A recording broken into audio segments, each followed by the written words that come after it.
Major funding for Charlie Rose is provided by DuPont, originator of products and ideas that make a difference in everyday life. DuPont, better things for better living. And by the Corporation for Public Broadcasting, and the annual financial support of viewers like you. Charlie Rose is also made possible by these funders.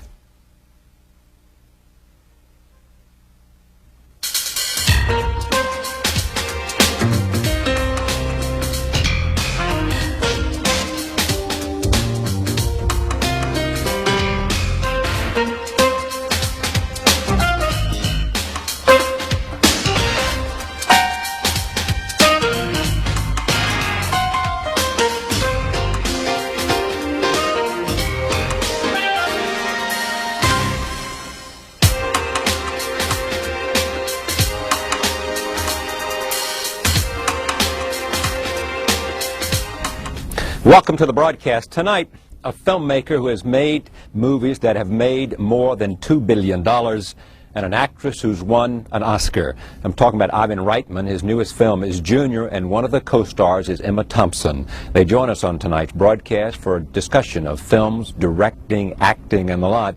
We begin with Ivan Reitman. He's made a number of films. In fact, you certainly have seen Twins, and you certainly saw Dave, which gave him a certain kind of prominence. The new film is Junior. He is the director, and I am very pleased to have him here. Welcome. Thank you. It's great to have you. Tell me about this movie and how it came to be for you, and then we'll get into this relationship you have with Schwarzenegger. I mean, you were twins, and Kindergarten Cop was the other. Well, Arnold sent me the script. He said, you know, I've just read this. I think it's very funny I get pregnant in it. I said, I'm not so sure that's such a good idea. It sort of made me a little queasy just to think about it. I read it. It was funny. Then I started thinking about it as perhaps a new way to do a romantic comedy. You know, a man and a woman are in love, but one of them is pregnant. It happens to be the man, and using that point of view helped a bit. Yeah, and all the twists that you're able to play with it. Yeah. What reservations did you have about it? What made you think this is very tricky, this is risky? Well, it's one of those movies that you can fall off a cliff with very easily. Yeah, right. That's why I'm asking. Yeah. You know, I keep getting attracted to these very difficult premises. And Dave, you know, there's a man who looks just like another, who happens to be the President of the United States. And Ghostbusters, you know, you can catch ghosts. I mean, there are ghosts and you can catch them. And Twins, that Arnold Schwarzenegger and Danny DeVito happen to be twins as a result of a genetic experiment. Yeah.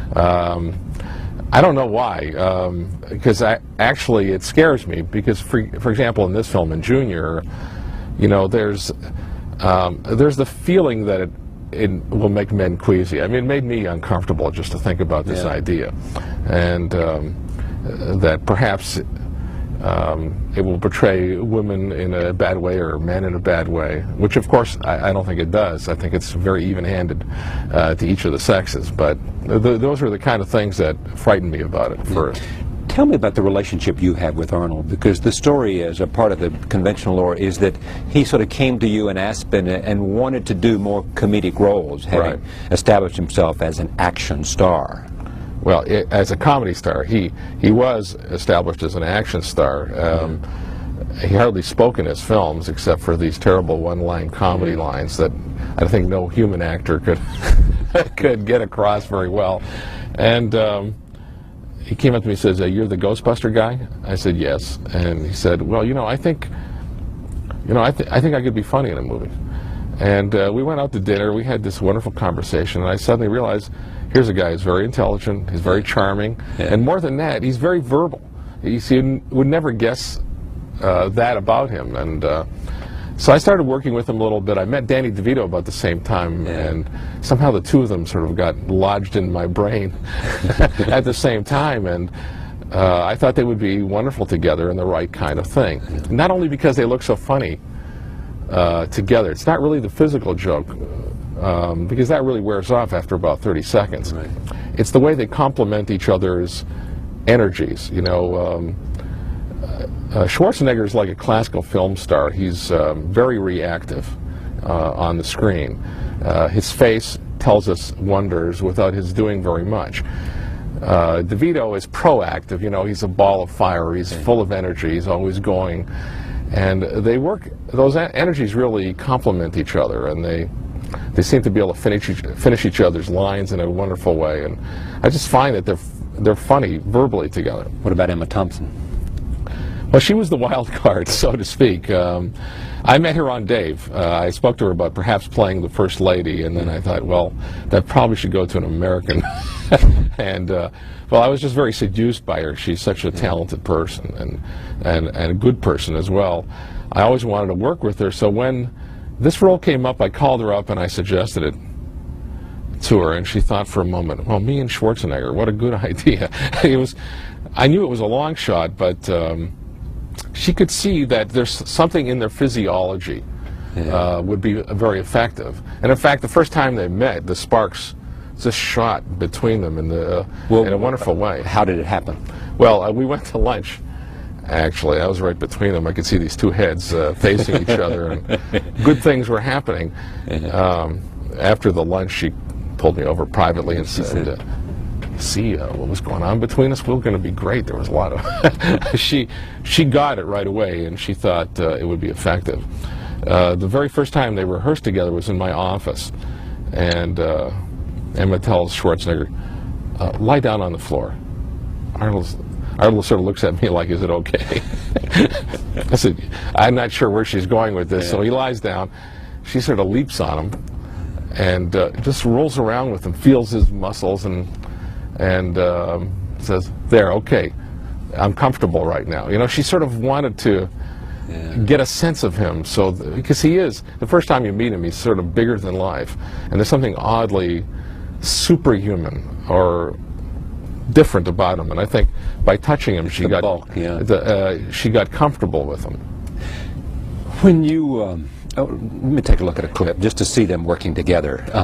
This is a place where he's told that he looks radiant. Oh, yes. Because he is in fact pregnant. I mean, all the things that we say about pregnant women, we now find ourselves observing and saying and feeling about a pregnant man, which is part of what you have done here. I assume you had to make this as believable as possible for it to work. Absolutely. And you had to have the science, in a sense, at least lend credence to the possibility. Right. The double thing was to get the science as close to the absolute truth as possible, and tonally to walk that careful line where you really sense the truth of it, that it wasn't too silly or too dumb. All right. Here it is. Junior, Arnold Schwarzenegger, Emma Thompson. I'm sorry. It's a wonder the woman's still alive. She looks so beautiful tonight, don't you think so? Diana. I got it. Thank you very much. Where have you been? Oh, hello. Hi. Long line for the loo. What girls? Sausage rolls, thank you. I love these. These are my favorites.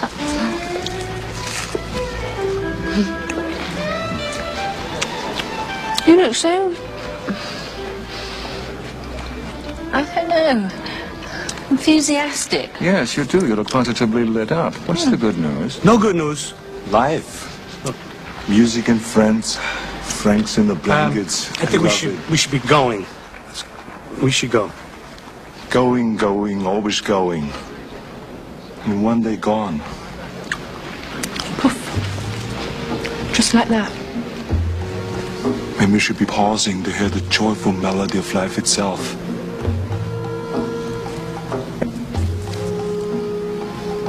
He doesn't get out much. Neither do I. Born in Czechoslovakia. Yes. Your mother, a survivor of Auschwitz? Yeah. Together? With my father. And we escaped, Czechoslovakia in 1950 in the bottom of a tugboat. I was drugged, apparently, and for the 3 or 4 day journey, we ended up in Austria for a while, then to France for 6 months, and then finally to Canada, is where I really grew up, and where I became Americanized. Yeah, well, but you said about Canadians an interesting thing, that Canadians are voyeurs, and that therefore, in the best sense of the word, they're constantly observing, and therefore there's a natural inclination to write or film or talk about observation. Yes. Also, we Canadians, I think, have this extraordinary inferiority complex, living next to this giant to the south, and so as people who feel this way, I think we develop a sort of humorous approach to things as a kind of a safety net for ourselves. What did you want to do? Do you want to produce movies, direct movies? What? Well, I was putting on puppet shows for all the neighborhood kids and sort of backyard circuses, apparently when I was 3 or 4, none of which I can remember. But I do remember in Canada, when I was still in grade school, doing all this kind of stuff on the local street. So I think I always wanted to be in show business of some kind. Animal House was the first big breakthrough? First big film in America. You produced it? Yes, I produced it. I wanted to direct it. Up to then, I had only directed this small $12,000 horror comedy named Cannibal Girls, and it was pretty dreadful, although it had a couple of very funny moments in it. And I think Universal, even though I had worked on the Animal House script for a couple of years with Harold Ramis and Doug Kenny, was not prepared to let me handle sort of a big studio feature at that point. Was Stripes the first film? No, Meatballs, which I made in Canada, right. And then Stripes, then Ghostbusters. And Ghostbusters was the breakthrough. I think Stripes probably, well, frankly, Meatballs was very successful as well, but Stripes was like the equivalent of a $150 million grosser today. It did almost $90 million then, and it didn't cost anything. And then came Ghostbusters, which was really, that put me in the top 10 class. Yeah, and that's really contributed to this $2 billion figure that I used in the introduction. It's hard to make comedy. I mean, it's much harder than drama, isn't it? It's harder than anything, I think. And nobody can tell you how to be funny. Well, what no one talks about is this element of confidence that has to go on between the viewer and the filmmakers. Drama is pretty straightforward. You tell the story in an intelligent way, and you're very careful with it. You're done. You have to do that in a comedy as well, but on top of that, you have to somehow move people enough to make them laugh, and that's a very, very tough emotion to get, and it really requires this ability to make. I was talking about confidence. One thing I've learned that right in the first 5 minutes of any of my films, I want to put my best foot forward, because I know that if I do something that the audience doesn't understand or doesn't respond to, it gets harder and harder with each passing moment, and you have to sort of work them back in. Do you feel, I think that I can go to a movie and decide whether I'm going to be able to sit through it in the first 5 minutes. I mean, you can just see something about the way it's constructed, about the performance. Something happens to say it's a relationship. They know what they're doing here. You start to develop a relationship with the director. With the storyteller. It's like a great storyteller. A really fine storyteller gets you to relax. Says, "Now, kids, sit down. I'm in control here, and this is a wonderful story. Yeah, just relax about all your." Arnold Schwarzenegger, and he's playing this, and over here is Emma Thompson, she's playing this, and here is Danny DeVito, and here is this, they sweep you off your feet, and now you can relax and go with it. What did Dave do for you, other than make a lot of money, too?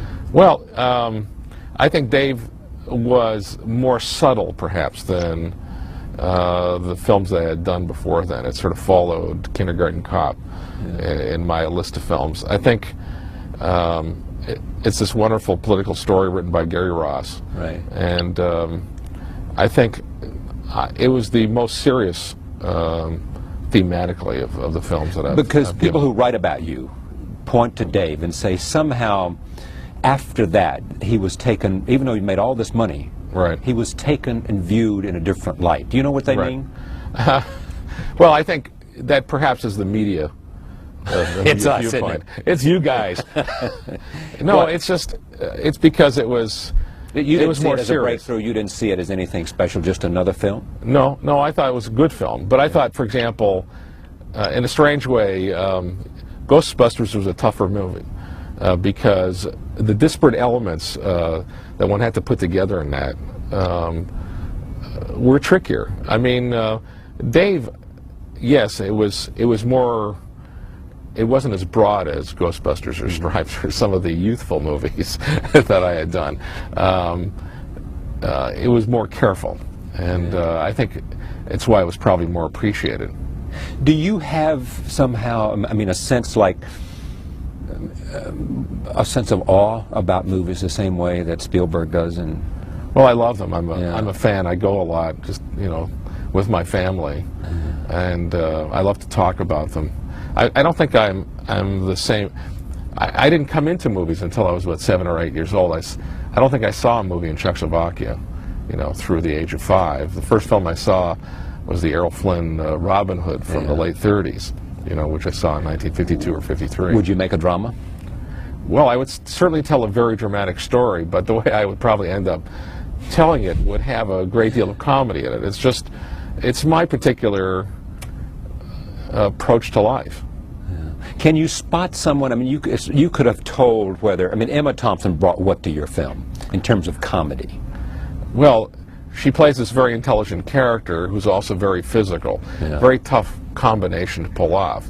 Physical comedy is one of the great lost arts of filmmaking, and so often it's done in the sort of dumbest way. So I wanted to take a character who was brilliant. Yeah. I mean, Academy Award-winning performer. Well, not just brilliant. You mean Dr. Ryman. Redden. Yes. Right, Redden. So you got both, because, you know, all of us are like that. You know, the smartest people in the world have these odd, idiosyncratic things about them. Yeah. Sometimes it's not that they're physically handicapped, but it's just they do things. It's a way of sort of broadening a character. Junior is the film. Ivan Reitman is the director. Interesting movie. Arnold Schwarzenegger and Danny DeVito and also Emma Thompson. Take a look at this scene, and when we come back, Emma Thompson will be here. Does my body disgust you? What? My body. Is it disgusting? No. No. No. What? Oh, no. No, I mean, I like upholstery on a man. In fact, I was madly in love with my cousin, Trevor, for years, and he was very portly. Maybe it's physical. This connection. Oh, yes, of course. No, it is definitely physical. Out of the blue, I get these pangs of concern for your, well... Oh.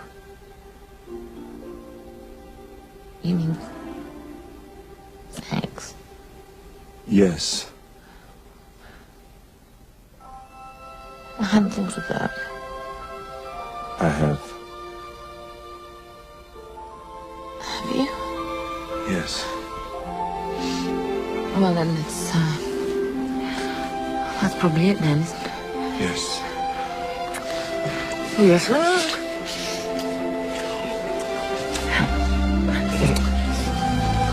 Oh, wait, if I... Emma Thompson is here. She came from a show business family. Her father and her mother both were in show business. She went to Cambridge. She went on to star in British television and in the movies. You know her from Remains of the Day. You also know her from a number of movies.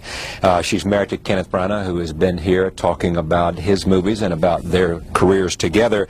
She's in a new movie called Junior. Arnold Schwarzenegger co-stars with Danny DeVito, directed by Ivan Reitman, and I am very pleased to have her here. Welcome. Thanks.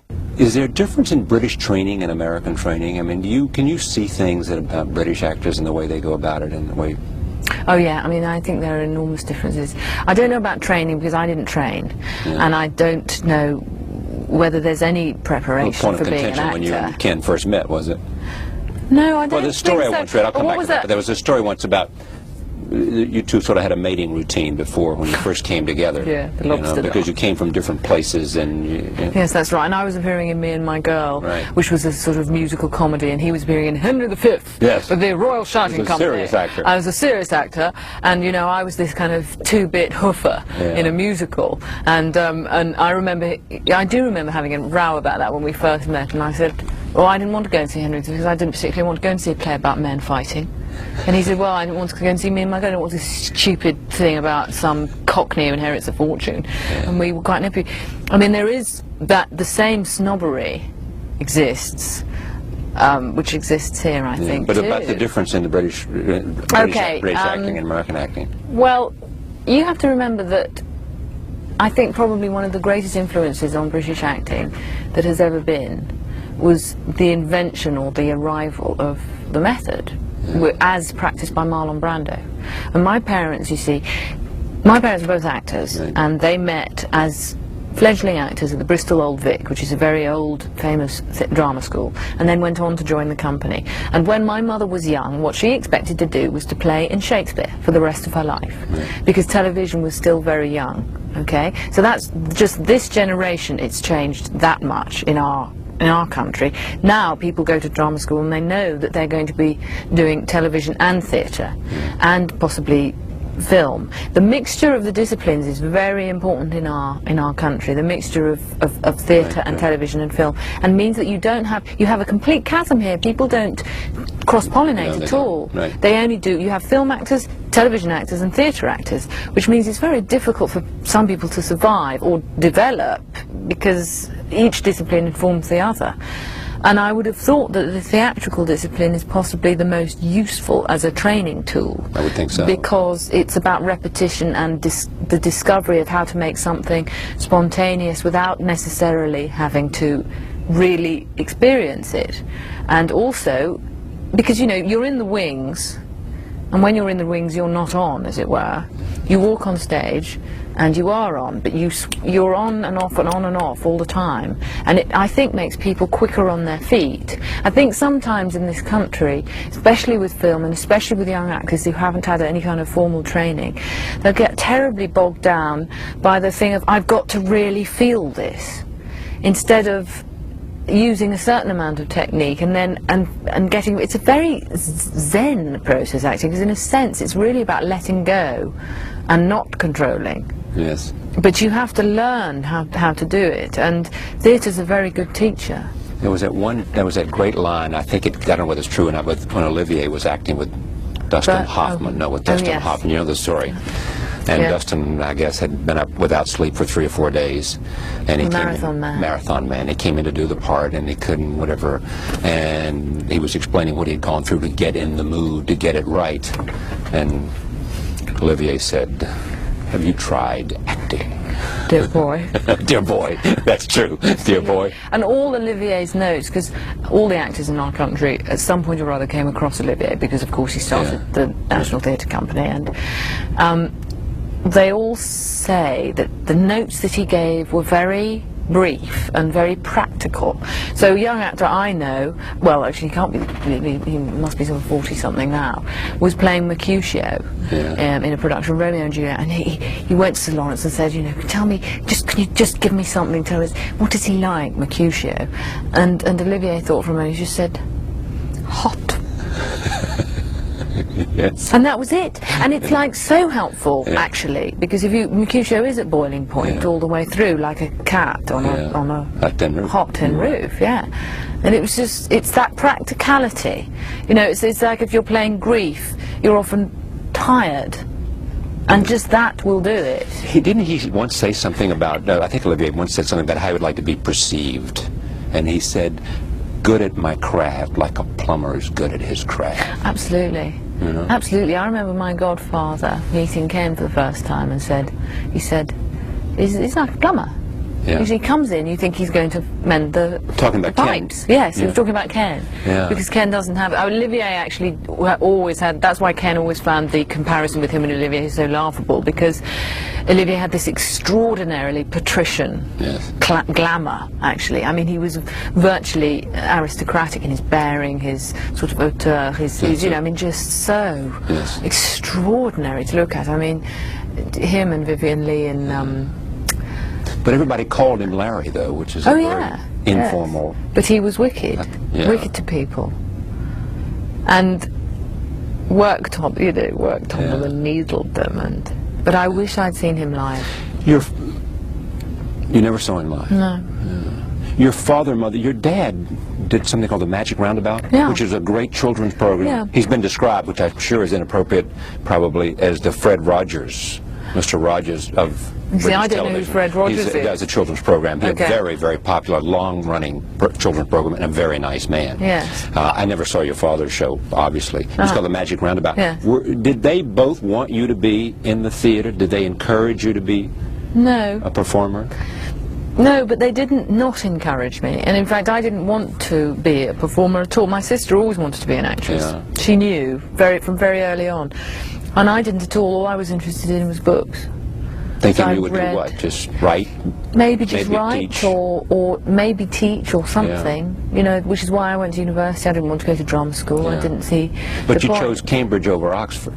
No, I got rejected from Oxford and got into Cambridge. Yeah. And then you started acting in I'll tell you Cambridge. why I got rejected from Oxford Why? as well, actually. That was quite a good moment, because I chose a college. I was at a grammar school, which is a non-paying, not fee-paying school, in a very kind of slightly run-down part of London called Camden Town. They didn't have a big Oxbridge entrance thing, so nobody really quite knew what college to apply for. So I went up to Oxford and chose the one with the prettiest gardens, which was completely stupid because they'd just gone co-ed. It was a rowing college.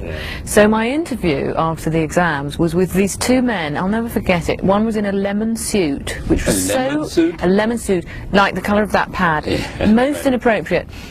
And they sat there, talked to me about all the papers that I'd written and everything, and then they said, would you want to be involved in amateur theatricals while you were here? So I launched into a very enthusiastic, oh yes, you know, because I think la la la and would be, and you could see, you know, Curtain curtain falling. Oh well, she's going to be one of those. Yeah. And I they was rejected you for that roundly reason? well, I'm sure there were other reasons, but that seemed to me to be a clear negative.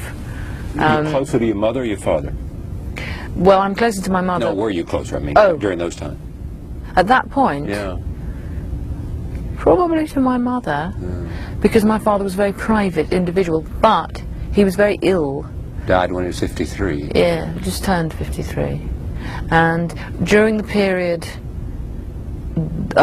which came after his serious stroke, the 4 years that came after that, we got very much closer because he was ill and because therefore all those defences they were all stripped away, and because, interesting actually, because he was an extremely articulate man who loved words. I love words, just love words. I love the process of choosing words and choosing how to put them together, and I do enjoy it very much. And Dad lost the power of speech when he had his stroke, and I remember him saying, I'm too impatient with words, and that's why. The one thing that I cling to and that I use too quickly, too impatiently and too cruelly sometimes has been taken away from me. And I remember teaching him to speak English again, but really literally, you know, like teaching a foreign student, I am, you are, he is, she is. Did that experience and losing him at such a young age change you think? Oh, yes. You would have been very different, maybe? Oh, definitely, yes. How so? Well, I think I tried to take his place, really.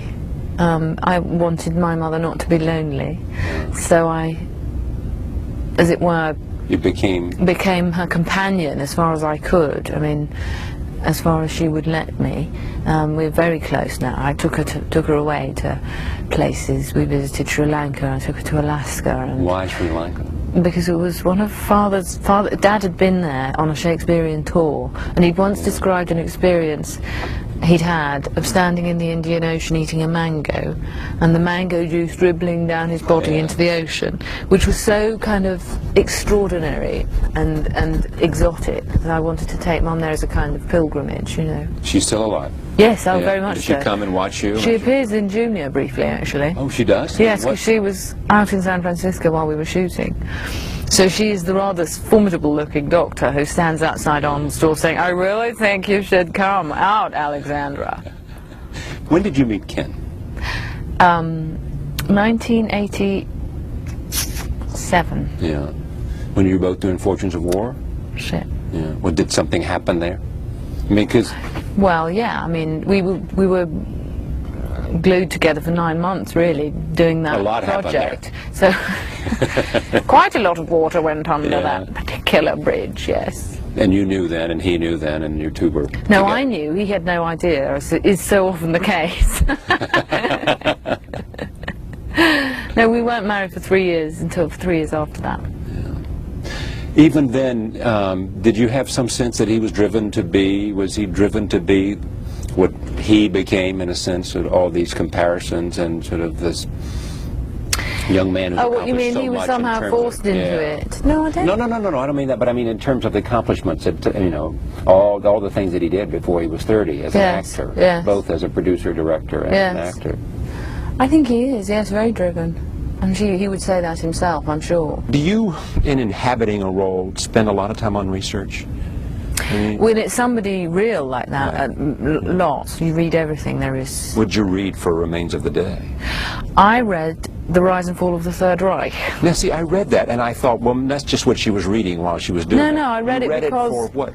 Well, because the period that Remains of the Day takes place in was absolutely during the pre-war, and it covers, in many ways, the rise of... Well, it covers the rise of the Nazis, obviously, but it also covers what was going on in England at the time, who was collaborating, or what the nature of the collaboration was. And it was very helpful because it helped me to understand that, although with hindsight we look back on that and think, but how could this and how could they have done that and how could they, why didn't they see, that many people just did not see. And that her objections when Stevens fires the two Jewish girls were really quite clear, sort of lucid, given the fact that she was just a servant who probably didn't have time to read the newspapers and who wasn't encouraged anyway to have any views, politically or otherwise. I don't know, the whole that film is, I find that film very affecting. Affecting, meaning? Well, meaning it, I find it emotionally very powerful, that sense of lost opportunities. And How about Howard's End? And Howard's End, I haven't seen Howard's End for so long, but both those experiences with Tony Hopkins were wonderful for me, because he's such a wonderful actor. And good actors make you better. They make you miles better. I mean, like anything, like table tennis. Yeah, Like tennis, the whatever. old, Yeah. whatever The better it the is. competition is, the better you become. because Totally. They make you better. But how does it work? He makes you better because what? What is it about the experience that makes you better? It's quite a difficult one. I think that if somebody's very good, they're very confident, and they don't, therefore they are, rather than they do, if you see what I mean. And that's, I suppose, again, what I mean by letting go, is that if you go into the magic circle that's created by lights and cameras, I mean, we think it's different to stage, but it's not really. In some ways, that circle of light is very much a stage, and you do have an audience. You have a crew above, below, all around, and you get in that, and you for those moments, you are those people. Yeah. And if you're with somebody who's confident enough to be there and just respond as the mood happens, it is better. The work is better. How is it different acting with Ken? I mean, because you two know each other so well and instinctively. Well, there are advantages and disadvantages, and I think the main disadvantage is when he's directing as well. Yeah. I remember grabbing his lapels doing the chapel scene in Much Ado About Nothing and saying, "You're not here! You're not here!" Yeah. And he said, "Oh yeah, sorry." His head was into directing. Well, no, he was just out. You know, I could see that it was like the camera was in some, or had made a shift, or that there was a shift in the lighting or something, and it registered in his eyes. Yeah. And although it was doing my shot, and I went into hyperspace. But actually, at the same time, he is remarkable because he can switch on and off. But I don't think it's ideal. Could you do it? No, I wouldn't. Nor would I wouldn't want to. You wouldn't want to direct. You wouldn't want to carry that. I think that you have to have a very particular kind of temperament to direct. I mean, Ken's temperament is incredible, really, because he's, although he feels things very deeply and passionately and gets very involved emotionally with what he's doing, he has extraordinary tolerance and the kind of patience that I simply don't have. I've inherited all my father's impatience. And also, you must be on call and available to everybody at all times. And I find that that acting, because it's concentrating on one, it's a kind of purer thing. In a sense, directing is an amalgam of so many things that it does require a very particular kind of person, I think. If you had to do it over, I mean, if you could go back and retrace the steps that brought you where you are, an Academy Award and now comedy and all the acclaim you've had, would you do it differently? I mean, do you look back and say, well, if I know it's going to work out this way, I would have done these things to be better prepared for it? No, I don't think so. Take it as it flies. Totally. I've never had a... You're not a worrier. I'm not try not to worry, and I try not to feel guilt or regret, because life's too short. And also, I've never had a game plan, if you see what I mean. It's always been a question of something will float past my field of vision. But was there... Go ahead, I'm sorry. Well, it's just I've always responded to... I'm very suggestible. So if somebody comes along with an interesting offer, you'll go, yes, even though you never thought about that. That sounds great, even though I have never thought of it. You weren't looking for a comedy to do. No, exactly. It just happened. Precisely. Yeah. And why did they want you? When Ivan came to you, what did he say? I think he liked the idea. He certainly wanted something very different for Arnold in this film. Yeah. So he needed, clearly, a different tempo. Yeah. And you have Danny, who has the fast sort of New Yorker kind of incredibly sharp talk. He's wonderful, Danny. I mean, his techniques are so fantastic. He's wonderful to work with. And you have Arnold, who sails like a rather stately galleon, holding true to the course all the way through the picture. Yeah. And he needed to play off of that. And he needed somebody to play it off him. Yeah. And I thought it was a very good idea that she was English. It was like take an Austrian and English woman and a New Yorker and put them together and see what the rhythms make. And the clumsiness says what? The clumsiness says that this is a woman who concentrates so hard on her work and is so completely involved in her work that she's never bothered. It doesn't... You see, the difference is not just clumsiness. The difference about Diana is that she doesn't care. She doesn't care that she's got toilet paper on her shoe. Yeah. She doesn't care that she knocks the glass over. She's just knocked the glass over. It's a fact. It's just a fact. She has no, not shame, but she's... I found that very attractive, because we're all so self-aware, particularly women, you know, very conscious of not being undignified or looking foolish. Well, all human beings are like that, actually. Yeah. Human beings and cats. We don't want to be ridiculed. Yes, we don't want to be caught in the act of doing something really dumb. You know, if I trip, cats are the same. Cats are the same, yes. If you catch a cat falling off something, the cat will definitely look kind of... Did anybody see that? It's the only animal I've seen embarrassed. A self-consciousness. Yeah, self-conscious, absolutely. But she has no self-consciousness at all. She's just, you know, it's a tremendous advantage. I found it very liberating. You didn't want to be a... Did you want to be a star? A movie star? I'm not a movie star, though. I would think an Academy Award, by definition, would make you a movie star. I don't think so. I think a movie star is... And then perhaps we're going back to this difference between the English and America. I guess I could become one if I moved to Hollywood. And but are you saying the movie star is a term of... No, I'm not being... It's not a derogatory term. No, absolutely not, no. Absolutely movie not. Star is known... I value movie stars enormously. But who's a movie star? Well, a movie star... Well, Arnold's a movie star. Yeah, clearly. Yeah.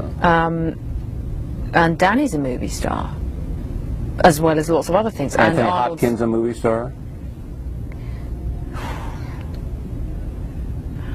Yes, I think so. I think so. Became one. Yes, he's become one, I think. Jodie Foster. These are people. Star. Yes, they're part and parcel of film. And Robert Redford's a movie star. Robert Redford is absolutely one of the ultimate movie stars, and has the I don't know, it's very difficult to explain without, as you say, it's sounding as though you're being... I'm not at all. As if you're putting down a movie. No. Because some of those people, we had enormous talent in a variety of directions. Yes, Redford exactly. especially. Yes, exactly. Which is remarkable that he is all those things. Because it's true that some people are just movie stars, and Redford is also a fantastic film actor. But he's got both. He's got all of that. And I don't think of myself as a movie star. But if you became a movie star, you might have more control over what you could do. Now, you may have all that control as it is. But I may not want any more control, you see. Really? No, because, well, okay, here's what I think. I think that I'm lucky in the sense that because I wanted to write, and because I always wanted to be a comedian, and I didn't want to act particularly. It didn't come into my desires. I came to it accidentally, which I think is very helpful because, as it were, it's kind of lateral, you know, and it's not something you're grasping. You once said something very interesting about that point, is that somehow best things happen if you're not grasping for them, if you're not reaching for them, if they're not there by design. Yes. Somehow, almost, it's not quite as serendipity, but it is the sense that, you know, I think John Lennon once said something about that, you know, life is what happens while you're not looking. Yeah. I mean, but you know when you're searching for a word or you can't remember a face or a name, and you're looking for it directly in your head, and you're looking directly straight on, and you're thinking, now I've got it. It's so much harder to find it. And I don't think I'd have any of this if I'd been looking for it in the first place. Yeah. So I've got a feeling, anyway. Yeah. You wouldn't really change. I mean, you look at where you are. It's not a whole lot you'd want to change, is it? No, nothing. I mean, it's pretty damn good right now. I mean, it's everything, you know, you could ever want. There's nothing more. I mean, I think probably the art of life is to want what you've got. How about children? Children, well, I've never been struck with uncontrollable broodiness. But I like broodiness, children. Meaning the desire to have a brood. A huge, well, just a maternal kind of oomph. And therefore I haven't gone for it because I've always felt that you should really want to have children. Do you believe it's incompatible almost with all these other things that are happening to you? I think it's incompatible with running around the world like a kind of blue bottle on cocaine, yes.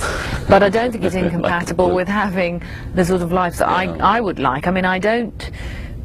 I think that I turned 35 this year, and part of me thought, just a little part, thought, I wonder if I'm getting too old for all this. And I don't know what, I don't mean old in the sense of I mean, too old, but just does an adult do that this? You start changing slightly your... It's part, I know, and I know that's to do with the sort of attention that you get. Did you stomp that thought back down and say, no, it's not real? I stomped it back down because I enjoy it so much. And because I want to write, and I like telling stories. Okay, I want to talk about writing a little bit too, because I mean, with Jane Austen and Sense and Sensibility, whatever happened to that, if anything. But sure. What's the joy for you of acting?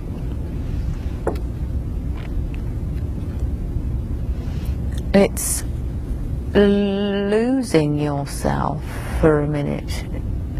Actually, I think. It's difficult to pin down what quite the satisfaction is, but you do definitely, even in film, if it was theatre I would say it was the audience response, but on film it's something different, and you'll do a scene and you feel satisfaction when you get to the end of it and you've forgotten yourself for a moment, and yet at the same time there's some spinal acknowledgement that it's flowed. And that something you've made something that real, that you've created real, something that sort of exists in the moment. Yeah. I suppose, like, not to be pretentious, I hope, but oh well, never mind. Yes, right. Go the hell ahead. What the hell? You know, if a painter picks up a brush and makes one brushstroke that they know is right, and it's going in the right direction, and it contains the right mood and colour and texture and everything which must happen very rarely. It's like that, really. Yeah. It's painting a picture, telling a story. What would you do if I mean, do you ever think about giving it up? I mean, that's somehow, I mean, there are not that many great roles. Absolutely. And so either also, you compromise yourself or you... Yeah. Or, I mean, it doesn't really matter if you compromise yourself, because, I mean, what are you? Some kind of... No, I mean, exactly. you're just a human being, exactly, not sort of important kind of moral system or anything. Well. But, I mean, I think more... Well, there are certain roles you wouldn't do. Yeah, sure. Yeah. But more importantly, I think, as you get older, or as I get older anyway, I look at myself and think, well, I've done... Maybe I've used up certain areas of myself. Really? See what I mean? You had a certain a reservoir of talent you could draw on in a certain area, and you've represented a certain kind of person in a certain kind of way, and you don't want to repeat yourself. Yeah. And I can't see that I'm ever necessarily going to be the right person to cast as, I don't know, Paloma Picasso or a Lucretia Borgia, I don't know. I mean, there are certain things that my atmosphere, my aura, just I'm not going to be able to twist it or change it enough to inhabit those. So your field of choice, I think, does narrow. But if I've any ambitions, it's to write as I get older, and to write about being older and about what does happen. This is original writing. Yeah, because it seems to me that women reach their most powerful and often their most interesting in their 50s and 60s. And I don't see any movies about women of that age. Well, why is that? Because women in their 50s and 60s aren't writing those stories? Yes, that's why. We have to do it. We have to do it. I mean, you can't actually... I had this all the way through university when we were doing review, sketch comedy. And we would always complain, or I was the only woman in the group, but I would still complain with other women that there was nothing, nothing much was being written for me. And it wasn't until I started to write for myself that I understood that really I had to take matters into my own hands. It was no good continuing to complain about the absolutely incontrovertible fact that there wasn't very much good writing for me. But... I mean, it wasn't their responsibility necessarily to write things for me. They were writing about things that they knew about or they could make funny. Do you now have the power? I mean, you were writing a screenplay for Sense and Sensibility, right? Based on Jane Austen, I assume, is your favorite novelist. Just about. Yeah, just about. Why? Yes. Because I think because of her irony and the fact that in a world where it must have been very difficult to be such a thing, she was very cynical in just the right way, that she understood about emotion and what was valuable, but she saw with a very clear and rational and ironic eye just precisely what was going on between people, that she had an incisive understanding and a wicked sense of humour, the combination of which has produced these jewels of books. And although the screenplay, which we're making next year, as it happens... we being? Well, Ang Lee is going to direct it next year in England or Ireland for Mirage with Lindsay Duran, who's the producer, and which would be for Columbia. And you? And I'll be scribbling away and in it probably too. Now, do you have to peer in it to get them to do it? I don't know. I don't know what they'd say if I said, you just want to write. I'm too old, or I just want to be the writer. Yeah. But I thought about it a lot, because it was tricky, and I thought, well, maybe I've covered that ground, or maybe I shouldn't be in it. Maybe I'd be more useful as a writer if I was just on set and there. But I kind of want to be in it. And that was interesting too, that I clearly wanted to be a part of it as a performer. Desire to this is adapting someone else's work. How about creating your own screenplay? I think that's even more important, actually. I mean, sometimes I worry about the feasibility and indeed the sense of adapting really great books, really great novels. However,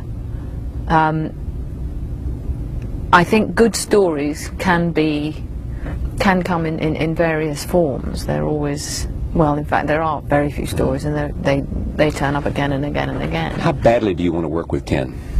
and vice versa. Oh, very much. I'm really looking forward to the next one, whatever it is. You don't know what it's going to be. No, we don't. We've got lots of kind of loose plans, but we don't know what. I mean, but there's sort of part of your brain is always out there Yeah. sort of scanning. Scanning, yes, You know, precisely. I mean, I think it's beyond. It's like Frankenstein. I wasn't in Frankenstein because it was just. I thought nobody's going to buy me as Yeah. you know the Virgin Bride. I'm sorry. We've been married for 5 years, and like I wouldn't buy it, Yeah, right. and I wouldn't pay to go and see it either. Yeah. So it had to be. It had to be not me. But there are some relationships Bonham that Carter do was, work. yeah. Yes, I mean the Beatrice Benedict thing was good because they knew each other already. Yeah. So you have to choose very carefully. But there's what a lot you of do. Shakespeare you could do. A lot of Shakespeare we could do. I mean, Yeah, we'd is there love any- to do Twelfth Night, and Ken would play Festy. He's very good as clowns. He was absolutely wonderful in As You Like It. His Touchstone. Is he Frank, Mary Shelley's Frankenstein is now, and he was here and we talked about it at length, and him talking about it is almost as interesting as the film. But it's got De Niro, and so you know, you've got this extraordinary sense of these two people together.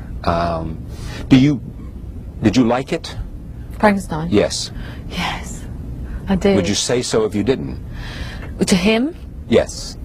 I'd you probably tell him? lie. You'd lie. I'd lie. Because Because I don't he think doesn't that- want to hear from. No, I don't think it's that. It's just that I've lived with him making it for 2 years. Yeah, I know. And he's got a it's lot like, invested in this. You can't, I just couldn't, you know, say, oh God, it's not very good. I just couldn't do it. You couldn't say to him, I love you. I love, I love you. I think you're and, great. And you're great. You I are a hate the great film. actor. You are a fabulous lover and a wonderful husband. And you have spent your last 2 years making this movie, and it is not worth it. You couldn't do it. You couldn't. No, no. Yeah. Would you lie to him then? You'd just say, suppose he said, There's- would you come up with a way to be, you know? There's various forms of lying. Yes. You can lie This comes whilst under the at the umbrella same permissible? time Yeah. tell the truth. Yes, I mean, I'm sure that Ken would have known Yeah. if I hadn't liked Well, it. does this pervade this relationship that you two can't really be No. critique I mean, each I other? jest, really, because you know, you Yeah. always know. He would know if something. you know, or he would know first himself. Yes, yeah, absolutely.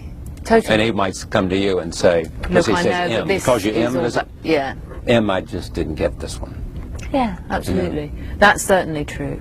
We're always very kind of honest about all that. Yeah. And you always know. Take a look at this. This is from Henry V. This is a scene